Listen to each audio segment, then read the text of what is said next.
દરેક સાચી ખબર પાછળ હોય છે એક નામ, જે નિડર બનીને સાચી વાત દુનિયા સમક્ષ મૂકે છે। સાચી વાત કહેવા માટે જોઈએ એક અવાજ, એક ભરોસો, એક પ્રમાણ। જીજે દેશી ન્યૂઝ આપની સમસ્યાને આપે છે વાચા, આપના વિશ્વાસને બનાવે છે વધુ મજબૂત। આ ફક્ત ન્યૂઝ નથી, આ છે સમાજ પ્રત્યેની જવાબદારી। હવે સમય છે આપનો અવાજ સરકાર સુધી પહોંચાડવાનો। જીજે દેશી ન્યૂઝ તમારી સમસ્યાને આપશે અવાજ। નમસ્કાર। આજે વાત કરીશું વાંસદા તાલુકાની આગામી ચૂંટણી બાબતે। મહુવા 14 પરથી જે ઉમેદવારી કરવા જઈ રહ્યા છે એવા ઉમેદવારને પૂછીશું કે એઓ જો ચૂંટાઈને આવે તો એમના વિસ્તારોમાં એ કેવા કેવા કામો કરશે, કયા કયા કામો અધૂરા એ ગણાવે છે અને એ બાબતે એમના પ્રયત્ન કેવા રહેશે। સાહેબ, આપનું નામ? જયંતિભાઈ રમુભાઈ પટેલ। જયંતિભાઈ, તાલુકા પંચાયતની ઇલેક્શનમાં તમે જે ઉમેદવારી કરવા જઈ રહ્યા છો, તો આપના વિસ્તારમાં જો આપ ચૂંટાઈને આવો તો એવા સંજોગોમાં આપના વિસ્તારના એવા કયા અધૂરા કામો છે તે બાબતે આપ શું કહેશો? અમારા વિસ્તારમાં રસ્તા જે છે, રસ્તાના અધૂરા કામ ઘણા બધા છે।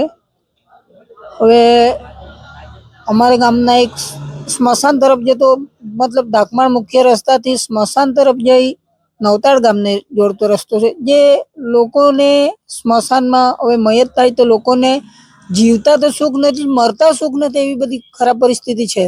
એ રસ્તાની અમે વારંવાર રજૂઆત કરી છતાં અમને રસ્તો બનાવી આપ્યો નથી। નાના નાના રસ્તાઓ છે જે મતલબ 300 થી 400 મીટર જે ફળિયાવાળી રસ્તા છે એ બી ઘણા બધા બાકી છે। બીજેપીમાંથી ચૂંટાયેલ તાલુકા પંચાયત સભ્ય અમારા ત્યાં અંબાબારીના તે જયંતિભાઈ શિલ્પાબેન, એમણે પણ 5 વર્ષ પૂરા થઈ ગયા પણ એક દિવસ ધાકમાળ ગામે આવ્યા નથી। લોકો સાથે કોઈ વાતચીત નહીં કરી કે તમને વિકાસના કામ માટે શું જોઈતું છે, એમને અમે લખીને પણ આપ્યું છતાં અમારા ગામમાં કામ આવ્યું નથી। જિલ્લા પંચાયત સીટના ઉમેદવાર અમારા બાપજુભાઈ હતા, જેઓ ન્યાય સમિતિના અધ્યક્ષ હતા। એમણે પણ વારંવાર અમે રજૂઆત કરી છતાં અમારા ગામમાં આજ સુધી એક પણ કામ આપ્યું નથી। નવતાળ છે, આંબાબારી છે, જેવા અમારા કપડવન છે, જ્યાં હજુ જાય તો કપડવનમાં પાણીની ઘણી બધી સમસ્યા છે, તો હજુ કામ થયા નથી। તો આપના વિસ્તારમાં આ જે સમસ્યા છે ઉપરાંતની આરોગ્યને લગતી, શિક્ષણને લગતી એવી કઈ સમસ્યા અધૂરી છે જે આપ ચૂંટાયા પછી પૂરા કરવાની કોશિશ કરશો, એ બાબતે શું કહેશો આપ?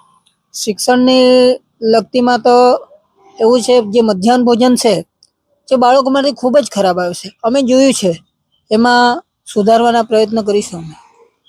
આરોગ્યને લગતી તો આરોગ્ય સબ સેન્ટર ખામલા છે અમારું, ને બીજું સબ સેન્ટર અમારે તો હાલ એ તોડી પાડ્યું છે, નવું બનાવવાની વાત ચાલે છે પણ હજુ ચાલુ કર્યું નથી। તો બીજી એવી કઈ યોજના જે આપના વિસ્તારમાં અધૂરી છે તો એ પૂરી કરવાની કોશિશમાં આપના પ્રયત્નો ભવિષ્યમાં કેવા કેવા રહેશે, એ બાબતે જનતાને આપ શું કહેવા માંગશો? અમારા ગામમાં જે જંગલ જમીન છે, જે ફોર્મ બધાના ભરાયા છે પણ હજુ આપ્યું નથી, એ લોકોએ ફોર્મ લીધા નથી, એના પ્રયત્ન કરીશું। બીજું પાણી, રસ્તા જેવો અધૂરું કામ છે એ અમે બનાવવાનું પ્રયત્ન કરીશું। આપે જોયું કે મહુવા તાલુકા પંચાયતની 14 નંબરની સીટ પર જે લડવા જઈ રહ્યા છે એવા ઉમેદવારે એમના વિસ્તારના અધૂરા કામો માટે એમના પ્રયત્નો ખૂબ સારા રહેશે એવી એ જનતાને ખાતરી આપે છે। જયંતિભાઈ, આપના વિસ્તારમાં ગત વર્ષોમાં તાલુકા પંચાયતના ઉમેદવાર તરફથી આપની સીટ પર જેટલા ગામો આવરી લેવામાં આવે છે મહુવા 14 પરથી, એવા ગામોમાં ભૂતકાળની સરકારે જો કોઈ વિકાસના કામો કર્યા હોય, કોઈ 5 નામ આપ બતાવશો કે જે 5 વિકાસના કામો કર્યા છે એવા, અને જે સફળ થયા છે અને જે જન ઉપયોગી થયા છે, એવા કોઈ કામોની યાદી આપશો ખરા આપ? એવા કોઈ કામ જ નથી આપ્યા। અમે જિલ્લા પંચાયતના ઉમેદવાર હતા, એમને વારંવાર રજૂઆત કરી હતી, તાલુકા પંચાયતને બી રજૂઆત કરી, છતાં અમને કોઈ કામ આપ્યા નથી। એ લોકો તો કહે છે કે આપના મહુવા 14ના વિસ્તારમાં અમે ખૂબ વિકાસના કામો કર્યા છે, આરોગ્યલક્ષી કામો કર્યા છે, શિક્ષણને લગતી કામો કર્યા છે, રોડ રસ્તાના પણ કામો અમે સારા એવા કર્યા છે, ને આપ કહો છો કે નથી આપ્યા, તો આપ એ બાબતે, ભ્રષ્ટાચાર બાબતે શું કહેવા માંગો છો? એ લોકો કહે છે કામો આપ્યા છે અને કર્યા છે, અમે જોયું છે, અમે ફર્યા છે। અમારા ગામથી માંડીને ધાકમાળ ગામ છે, કપડવન ગામ છે, જેઓ રસ્તા બાકી છે, બનાવવાના બાકી છે ને જેવો પથ્થર નીકળ્યા આવે એવી ખરાબ પરિસ્થિતિ છે. તો આજ સુધી અમે માંગણી બી કરી નથી મળ્યા, મને કામો નથી મળ્યા. મહુવા 14 પરથી જે ઉમેદવારી કરવા જઈ રહ્યા છે એવા જયંતિભાઈનું કહેવું છે કે ગત વર્ષોમાં જે પક્ષ સત્તા પર જે હતા મહુવા 14 પરથી એમને 5 વિકાસના કામો કોઈ કર્યા નથી અને કામો કર્યા છે તે પણ અધૂરા છે અને એમના વિસ્તારમાં ભ્રષ્ટાચાર થયો હોય એવું એમને લાગી રહ્યું છે.